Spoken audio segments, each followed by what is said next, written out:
Le président Joe Biden vient de prendre une décision qui changera complètement le cours de la guerre en Ukraine. Le plan de victoire tant vanté du président ukrainien Volodymyr Zelensky nécessitait que les États-Unis donnent leur feu vert à une action spécifique que, jusqu'à présent, les États-Unis n'ont pas autorisée. Si l'Amérique donne son feu vert pour cette chose, cela permettrait à l'Ukraine d'anéantir la Russie en portant le combat directement à certains des actifs stratégiques les plus importants de la Russie. Les États-Unis ont passé les 2 dernières années et demie à tergiverser sur cette décision, mais finalement, c'est arrivé. Le président Joe Biden a autorisé l'Ukraine à attaquer le territoire russe avec des missiles longue portée fournis par les États-Unis. C'est le dernier acte majeur d'un président qui quittera bientôt la Maison-Blanche, et cela va changer le cours de la guerre. Cet acte a déjà profité à l'Ukraine. Un simple jour après les rapports de permission accordés déposés, l'Ukraine a agi. Elle a lancé le premier de ce qui sera probablement de nombreux systèmes de missiles tactiques de l'armée de terre contre la Russie. C'est une nouvelle énorme. Dans cette vidéo, nous examinerons pourquoi Biden a autorisé l'utilisation des systèmes de missiles tactiques de l'armée de terre en Russie et comment l'Ukraine compte les utiliser pour anéantir la Fédération de Russie. La British Broadcasting Corporation a été l'une des premières à annoncer la décision du président Biden. Le 18 novembre, elle a livré les bases. Selon le média, Biden a autorisé l'utilisation d'ATACMS en Russie dans un revirement majeur de politique. Auparavant, l'utilisation de ces missiles Taurus avait été limitée aux cibles en Ukraine et en Crimée, que la Russie a annexé en 2014, de peur qu'en les utilisant en Russie, cela pourrait escalader la guerre. CNN donne plus de précisions dans son rapport. Il souligne que l'approbation n'est pas officielle, bien que Biden ait annoncé que l'Ukraine pouvait utiliser des missiles ATACMS contre la Russie. Plutôt, la nouvelle de l'approbation vient d'une paire de responsables américains, proches du président et familiers, avec les tractations qui ont lieu autour de l'utilisation d'ATACMS. Un responsable indique que les missiles sont actuellement destinés à Koursk suite au déploiement de 50 000 soldats russes dans l'oblast. Ces 50 000 troupes pourraient inclure jusqu'à 12 000 soldats nord-coréens, que Poutine a à sa disposition grâce en grande partie au pacte de défense coopérative qu'il a signé avec le président nord-coréen Kim Jong-un en juillet 2024. Selon CNN, les conseillers de Biden pensent que l'arrivée de ces troupes pourrait déclencher une nouvelle phase de la guerre. Ainsi, l'approbation de l'ATACMS offre plus de puissance de feu aux soldats ukrainiens à Koursk, à un moment où ils subissent une pression intense. Le correspondant diplomatique d'Al Jazeera, James Bays, soutient ce raisonnement. Il dit que l'objectif de ces nations occidentales est de soutenir l'Ukraine, en particulier dans la région de la Russie occupée par l'Ukraine, Koursk. Pourquoi Koursk est-il important ? En août 2024, Volodymyr Zelensky a pris la décision inattendue de jouer Poutine à son propre jeu.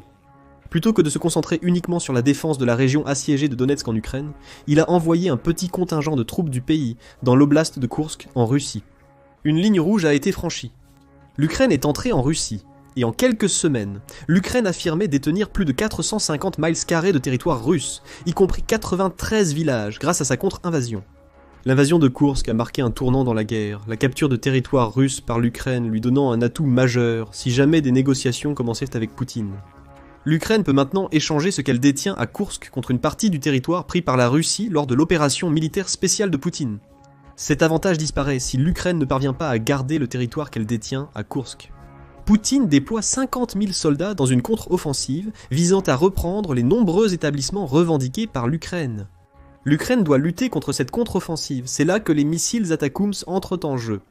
Avec eux, l'Ukraine peut lancer des frappes contre les positions russes à Koursk depuis ses propres frontières.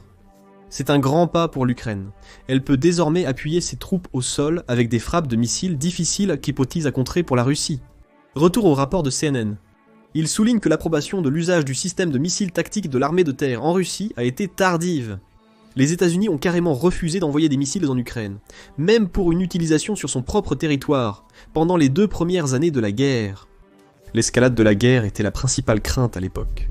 Les États-Unis redoutaient la réaction de Poutine face à l'envoi de missiles aussi puissants en Ukraine. CNN note également que certains aux États-Unis s'inquiétaient également que les États-Unis entament leur stock d'ATACMS, réduisant essentiellement leur capacité à se défendre en échange de l'armement de l'Ukraine. Le président Biden a inversé cette politique en février 2024, permettant au premier système du système de missiles tactiques de l'armée de terre d'entrer en Ukraine en avril. Mais même alors, l'édit était clair. L'Ukraine ne devait utiliser les missiles que pour attaquer les positions russes sur son territoire. La Crimée pourrait être incluse, car les États-Unis ne reconnaissent pas son annexion par la Russie en 2014, signifiant qu'elle devrait toujours appartenir à l'Ukraine. Mais les attaques sur la Russie elle-même étaient interdites.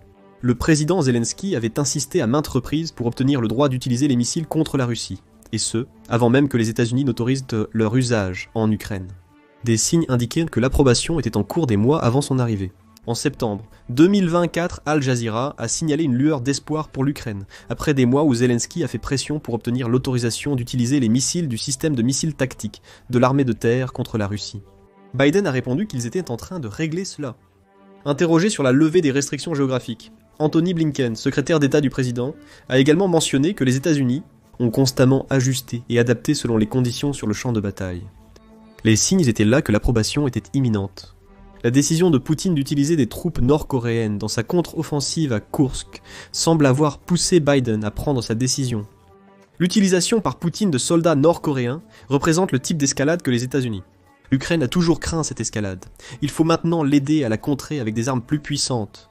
Zelensky a enfin ce qu'il voulait depuis plus de 2 ans. Et la Russie n'est pas contente.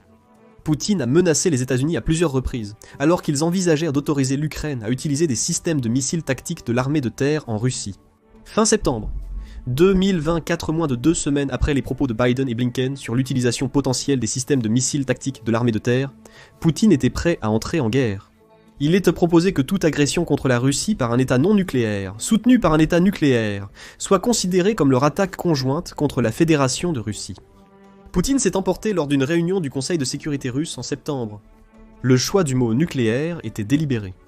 Poutine disait essentiellement que la Russie considérerait que les États-Unis permettant à l'Ukraine d'utiliser des missiles systèmes de missiles tactiques de l'armée de terre en Russie comme une attaque menée par une nation nucléaire.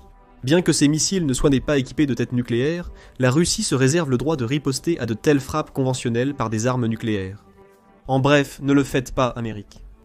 Nous utiliserons des armes nucléaires si vous laissez l'Ukraine utiliser vos missiles contre nous. La réaction russe reste vive malgré l'approbation du président Biden. Dmitri Peskov, porte-parole de Poutine, a déclaré aux médias russes que si une décision d'impliquer les États-Unis dans le conflit était portée à l'attention de Kiev, cela représenterait une escalade qualitativement nouvelle. Peskov a ignoré le fait que la Russie avait déjà escaladé en utilisant des troupes nord-coréennes contre l'Ukraine à Koursk, mais cette hypocrisie n'a jamais empêché le Kremlin de menacer les États-Unis auparavant. La législatrice russe Maria Butina a également averti que les actions du président Biden conduiraient à une escalade massive. Toutefois, elle a aussi évoqué l'espoir de la Russie que le président élu Trump annule la décision de Biden. « J'ai espoir que Trump surmontera cette décision si elle a été prise, car il risque de déclencher la 3e guerre mondiale », a affirmé Butina. Peskov a également fait mention de l'administration sortante à Washington et de son intention d'ajouter de l'huile sur le feu dans la guerre. Il semble donc que la Russie espère que Donald Trump viendra à leur secours et sauvera le pays des missiles du système de missiles tactiques de l'armée de terre. Le plan de paix proposé par Trump, qu'il se concrétise ou non, pourrait prévenir une escalade, l'avenir nous le dira. Il est à noter que la décision du président Biden n'a pas reçu une approbation unanime des autres pays européens. La Hongrie, l'Italie et la Slovaquie ont condamné la décision, craignant que l'utilisation des missiles du système de missiles tactiques de l'armée de terre en Russie n'escalade les tensions au point de menacer d'autres pays européens. Politico rapporte également qu'un officier militaire français déclare que permettre à l'Ukraine d'utiliser les missiles du système de missiles tactiques de l'armée de terre ne changera pas l'équilibre des forces dans la guerre. Cela ne fera que ralentir plutôt que d'arrêter ce que l'officiel considère comme une guerre industrielle, où la nation produisant le plus d'armes à long terme a plus de chances de l'emporter. Il est difficile de savoir si ces commentaires reflètent une désapprobation française de la décision de Biden. Néanmoins, la décision est entérinée. La réaction du président Zelensky à la décision de Biden est peut-être la plus éloquente. Réagissant à la nouvelle, il a déclaré qu'il y a beaucoup de discussions dans les médias sur l'autorisation reçue pour des actions respectives, mais que les frappes ne se font pas avec des mots. On n'annonce pas de telles choses. Les missiles parleront d'eux-mêmes. La dernière déclaration est révélatrice. Zelensky suggère que toutes les discussions sont inutiles car l'Ukraine a l'autorisation dont elle a besoin. Et nous arrivons ainsi à une question cruciale. Pourquoi la Russie a-t-elle si peur des missiles du système de missiles tactiques de l'armée de terre de l'Amérique ? La réponse se trouve dans les spécifications du missile. Al Jazeera fournit des informations sur le système de missiles tactiques de l'armée, en rapportant la décision de Biden. Il affirme que les missiles développés dans les années 80 ont une portée de 190 miles, leur permettant d'être lancés depuis l'Ukraine pour atteindre le territoire russe. Ils sont construits par Lockheed Martin et peuvent être lancés à la fois par les systèmes High Mobility Artillery Rocket System que les États-Unis ont envoyés en Ukraine en juillet 2022 et par les systèmes de roquettes à lancement multiple MIL-270 que l'Ukraine a reçus du Royaume-Uni la même année. En d'autres termes, l'Ukraine a déjà tout ce dont elle a besoin pour tirer les systèmes de missiles tactiques de l'armée de terre. Elle avait seulement besoin de la permission de les utiliser à sa guise. La menace de missiles donne plus de détails, notant que le système de missiles tactiques de l'armée de terre est un missile à un seul étage qui peut être chargé d'une ogive à haut explosif ou à fragmentation. Cette dernière pouvant contenir jusqu'à 950 sous-munitions, permettant des attaques en éclats puissantes contre les positions russes. La mention de système de roquettes d'artillerie à haute mobilité dans le système 1270 devrait également vous donner un indice sur le fait que le système de missiles tactiques de l'armée de terre est un missile mobile sur route qui permet à l'Ukraine de lancer depuis presque n'importe où sur son territoire. C'est ce qui le rendra très utile pour contrer l'offensive russe à Koursk. L'Ukraine peut littéralement conduire ses missiles Atacms jusqu'à la frontière qu'elle partage avec la Russie et les lancer à la fois sur le territoire qu'elle a pris et sur les positions que les troupes russes et nord-coréennes ont établies en périphérie de Koursk. Le système de missiles tactiques de l'armée de terre est également conçu pour la précision. 4 ailerons situés à l'arrière le maintiennent stable pendant qu'il est en vol, le cône de nez à l'avant faisant de même. Le missile combine également le Global Positioning System et le système de navigation inertielle, ou système de navigation inertielle, qui lui permet de voler directement vers sa cible prévue, tout en minimisant les dommages collatéraux. Le système de navigation inertielle protège contre les interférences et le brouillage électronique. La Russie devra utiliser ses systèmes anti-aériens, S-300 et S-400 pour l'abattre. Étant donné que les Atacms peuvent atteindre des vitesses allant jusqu'à Mach 3, le frapper pendant qu'il est en vol est une tâche assez ardue. En bref, c'est un missile extrêmement puissant, du genre avec lequel la Russie n'a pas eu à lutter pendant une grande partie de la guerre. En dehors d'une poignée de frappes en Crimée, dont une qui a eu lieu en juin 2024 et qui a tué au moins 4 Russes et blessé 151 autres, l'Ukraine n'a pas pu tirer le meilleur parti de ses missiles Atacms. Maintenant, elle le peut. Et c'est ce fait qui terrifie Poutine. Quelle est la signification de la nouvelle capacité de l'Ukraine à utiliser des missiles du système de missiles tactiques de l'armée de terre contre la Russie pour l'avenir du conflit? C'est une mauvaise nouvelle pour la Russie, et l'Ukraine nous en a déjà donné une des raisons. Le 19 novembre, la British Broadcasting Corporation a rapporté que les États-Unis, les officiels ont confirmé que l'Ukraine a lancé le premier de ses missiles du système de missiles tactiques de l'armée de terre contre la Russie. Selon le ministère russe de la Défense, la frappe a impliqué 5 missiles ciblant tous la région de Bryansk. Un des 5 missiles a franchi les défenses anti-aériennes russes, ces fragments ayant déclenché un incendie dans une installation militaire frontalière de Blast. C'est ce qu'affirme la Russie. Les responsables américains qui ont confirmé l'attaque affirment que les chiffres sont bien différents. L'Ukraine a tiré 8 missiles, dont 2 seulement ont été interceptés par la Russie. Cela laisse penser que 6 ont réussi à passer, provoquant certainement plus de dommages que ce que la Russie reconnaît. Reuters a relayé le rapport de la British Broadcasting Corporation, notant que l'Ukraine affirme avoir frappé avec succès un dépôt d'armes russe à 70 miles à l'intérieur de la région de Bryansk. L'attaque, accompagnée d'une frappe de drone, a visé au moins 8 régions du sud et du centre. Le ministère russe de la Défense déclare avoir abattu 42 drones et 4 des 5 missiles Atacms. Le Kremlin a vite réagi à la nouvelle, peu importe la vérité. Le ministre des Affaires étrangères russe, Sergei Lavrov, a immédiatement accusé les États-Unis d'escalader un conflit dont ils ne devraient avoir aucune part. L'utilisation répétée des drones du système de missiles tactiques de l'armée de terre la nuit contre la région de Bryansk est un signal que les États-Unis veulent une escalade, selon Lavrov. Il a ensuite fait l'affirmation glaçante que la Russie procéderait à toute future décision en partant du principe que les systèmes de missiles tactiques de l'armée de terre de l'Ukraine étaient opérés par des experts militaires américains. Cette attaque pourrait marquer le début de l'offensive du système de missiles tactiques de l'armée de terre de l'Ukraine. Poutine a rassemblé environ 50 000 soldats, y compris des troupes nord-coréennes, pour chasser les Ukrainiens de l'oblast de Koursk. La contre-offensive est difficile pour la Russie. Le 12e novembre, l'expert militaire de Forbes, David Axe, a rapporté que l'Ukraine avait déjà détruit 77 véhicules blindés russes lors des 6 premiers jours de la contre-offensive. La plupart d'entre eux étaient le long du bord nord du territoire que l'Ukraine détient dans l'oblast. Et pour aggraver les choses pour Poutine, Ces rapports sont arrivés en même temps que d'autres, affirmant que l'Ukraine avait tué 1950 soldats russes et détruit plus de 100 véhicules blindés en une seule journée sur l'ensemble du front de 800 miles. La Nouvelle Voix de l'Ukraine affirme que la Russie a eu recours à l'aplatissement de leurs propres troupes et à la tuerie de leurs propres citoyens, en bombardant essentiellement les zones de Koursk que l'Ukraine détient. La Russie a bombardé le territoire 11 578 fois, affirme le média, en plus de larguer 3243 bombes aériennes guidées et 356 missiles non guidés sur Koursk. C'est là que les armes du système de missiles tactiques de l'armée de terre de l'Ukraine reviennent en jeu. La Russie peut bombarder Koursk depuis les fortifications construites à l'extérieur de la nouvelle ligne de front, établie par l'Ukraine lors de son invasion de Koursk. Avant, l'Ukraine ne pouvait que résister aux bombardements incessants, sans pouvoir faire grand-chose d'autre. Mais l'autorisation d'utiliser des systèmes de missiles tactiques de l'armée de terre en Russie permet de cibler les aérodromes et les sites de lancement utilisés par la Russie pour attaquer intensément Koursk.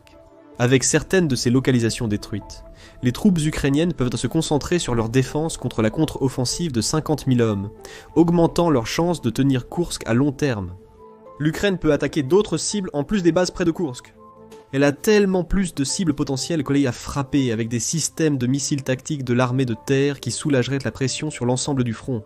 Suite à l'approbation de Biden, le Kyiv Post a noté que l'accès au système de missiles tactiques de l'armée de terre pourrait permettre à l'Ukraine de frapper plus de 245 objets militaires. Ces objets les comprennent 15 bases aériennes, certaines des plus importantes se trouvant dans les régions de Bryansk, Koursk, Lipetsk, Rostov et Kaluga. C'est une amélioration considérable par rapport aux roquettes précédentes de l'Ukraine, tirées depuis leur système de roquettes d'artillerie à haute mobilité, qui ne parcouraient que 50 miles et atteignaient 20 cibles sur plus de 245 que les systèmes de missiles tactiques de l'armée de terre peuvent toucher. Et l'Ukraine a déjà prouvé qu'elle pouvait frapper Bryansk avec sa frappe du 19 novembre. Les aérodromes sont importants car la Russie les utilise pour lancer ses terrifiantes bombes planantes, principalement fabriquées donc à partir des bombes FAB, 1500 de l'ère soviétique pesant environ 1650 kg. Ces bombes sont équipées d'un kit de mise à niveau spécial coûtant seulement 20 000 $. Ce kit équipe les anciennes bombes russes d'ailes, permettant à ces avions de les lancer depuis l'arrière du front, pour qu'elles planent vers des cibles en Ukraine. La Russie a bombardé l'Ukraine avec des bombes. En mars 2024, la Russie a envoyé environ 3000 bombes planantes vers l'Ukraine, et des milliers d'autres ont frappé le pays depuis. Pour comprendre leur dangerosité, il suffit de comparer une bombe planante à un obus d'artillerie standard. Un obus russe de 152 mm contient environ 14 livres d'explosifs. La bombe planante de 1,65 tonnes du pays emballe un énorme 440 livres d'explosifs dans leur coque massive, donnant à chaque bombe plus de 30 et une fois la puissance destructrice d'un obus d'artillerie. L'inconvénient des bombes planantes pour les Russes est qu'elles doivent être larguées depuis les airs. Un avion doit décoller, atteindre l'altitude adéquate et se positionner avant le lancement. La Russie a besoin d'aérodromes pour que ces avions décollent, ce qui nous ramène aux 15 aérodromes que l'Ukraine peut désormais cibler avec ses systèmes de missiles tactiques de l'armée de terre. La neutralisation d'un seul de ces aérodromes réduit grandement la capacité de la Russie à lancer des bombes planantes en toute sécurité depuis l'arrière du front. Neutraliser plusieurs d'entre eux réduirait considérablement la pression intense de la Russie sur l'Ukraine dans sa poussée pour prendre Donetsk. Nous verrons à nouveau un résultat similaire à celui des systèmes de missiles tactiques de l'armée de terre à Koursk. Moins de tirs aériens, permettant aux troupes ukrainiennes de contrer les offensives russes au sol. Au-delà des aérodromes, vous devez également prendre en compte quels autres actifs russes tombent dans les plus de 245 objets que le Kyiv Post identifie. Beaucoup de ces actifs sont probablement des unités de stockage que la Russie utilise pour approvisionner ses troupes en Ukraine. La destruction de ces dépôts de stockage réduirait la capacité de la Russie à équiper ses troupes sur le terrain. Les frappes d'Atakoum pourraient aider l'Ukraine à détruire les chars et l'artillerie russe avant leur déploiement au front, soulageant la pression sur ses soldats à Donetsk.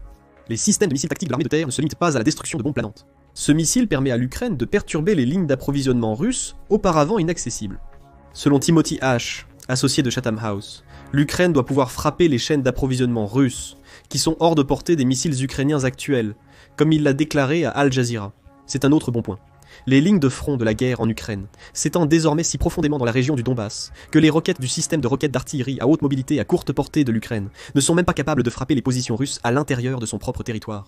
La portée de 50 miles ne le permet pas. Avec les systèmes de missiles tactiques de l'armée de terre, l'Ukraine peut d'abord cibler la logistique russe près de sa frontière avant de s'attaquer aux nombreuses cibles mentionnées par le Kyiv Post. H souligne que la capacité d'utiliser des systèmes de missiles tactiques de l'armée de terre sur le territoire russe donne à l'Ukraine un levier très important. C'est ce que l'Ukraine voulait créer lorsqu'elle a envahi Koursk, et elle en obtient encore plus maintenant qu'elle est incapable d'utiliser des armes d'attaque. Selon H, Biden a peut-être pris cette décision pour donner plus de poids à Zelensky lors de futures négociations avec Poutine. Une fois la capacité donnée, il est plus difficile de la reprendre, remarque-t-il. Poutine voudra négocier des limites sur les capacités militaires de l'Ukraine. Si Zelensky et Poutine se retrouvent à négocier, le président ukrainien pourrait utiliser ses attaques pour pousser Poutine à réduire l'usage des bombes planantes ou se retirer de certaines zones à Donetsk. C'est peut-être là la principale raison pour laquelle Biden a accordé l'approbation pour utiliser les systèmes de missiles tactiques de l'armée de terre si tard dans son mandat.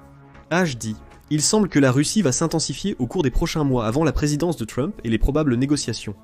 Ses agissements à Koursk indiquent qu'elle fait déjà précisément cela. Introduire des soldats d'un autre pays dans son opération militaire spéciale est une escalade au-delà de tout ce que nous avons vu Poutine faire depuis février 2022. Selon H, l'Ukraine doit pouvoir frapper à plus longue portée pour réduire les capacités offensives russes. Notamment, Trump a déjà appelé la Russie à ne pas aggraver davantage le conflit. Poutine a ignoré ces appels. Mais cela ne dissuadera probablement pas Trump de pousser pour la paix lorsqu'il prendra ses fonctions en janvier 2025. L'Ukraine peut accueillir les négociations que Trump peut médier, mais elle voudra y entrer depuis une position de pouvoir, en utilisant les attaques comme levier et outil pour affaiblir la Russie dans les 2 mois avant l'entrée en fonction de Trump. En parlant d'escalade, c'est exactement ce qui s'est passé après les rapports sur la décision de Biden. Avant l'attaque de l'Ukraine, le 19 novembre, la Russie a marqué le 1000e jour de la guerre en changeant sa doctrine nucléaire. Elle stipule maintenant que toute attaque menée par un État non nucléaire, comme l'Ukraine, si elle est soutenue par une puissance nucléaire comme les États-Unis, constituera une attaque conjointe contre la Russie. Par ce changement, Poutine a ouvert la voie à l'utilisation d'armes nucléaires par la Russie si l'Ukraine emploie les systèmes de missiles tactiques de l'armée de terre. Ira-t-il si loin ? L'avenir nous le dira. Pour Zelensky, le revirement de Biden est une excellente nouvelle pour l'armée courageuse de son pays. Cela le rapproche aussi d'un pas vers l'exécution du plan de victoire qu'il a présenté aux États-Unis en octobre dernier. La décision de Biden rapproche l'Ukraine d'un règlement avec la Russie, que ce soit militairement ou par la voie diplomatique. Zelensky semble préférer la dernière option en attendant l'arrivée au pouvoir de Donald Trump. The Hindu a rapporté une interview qu'il a accordée à la radio ukrainienne peu avant le changement de politique de Biden. Zelensky a déclaré que nous devons faire tout notre possible pour nous assurer que cette guerre se termine l'année prochaine. Nous devons y mettre fin diplomatiquement. Les attaques formées sur des lieux clés russes peuvent donner à l'Ukraine le levier dont elle a besoin pour faire exactement cela. Mais comme le démontre la frappe de l'Ukraine le 19 novembre, Zelensky n'hésite pas à utiliser ses missiles pour frapper la Russie là où ça fait mal. Que pensez-vous de la décision de Biden de permettre à l'Ukraine d'attaquer des cibles en Russie ? Cela permettra-t-il à l'Ukraine de négocier un meilleur accord lorsque Donald Trump deviendra président et appliquera son plan de paix ? Jusqu'où Poutine ira-t-il dans l'escalade, faisant possiblement regretter aux États-Unis leur décision ? Exprimez-vous dans les commentaires et merci d'avoir regardé cette vidéo.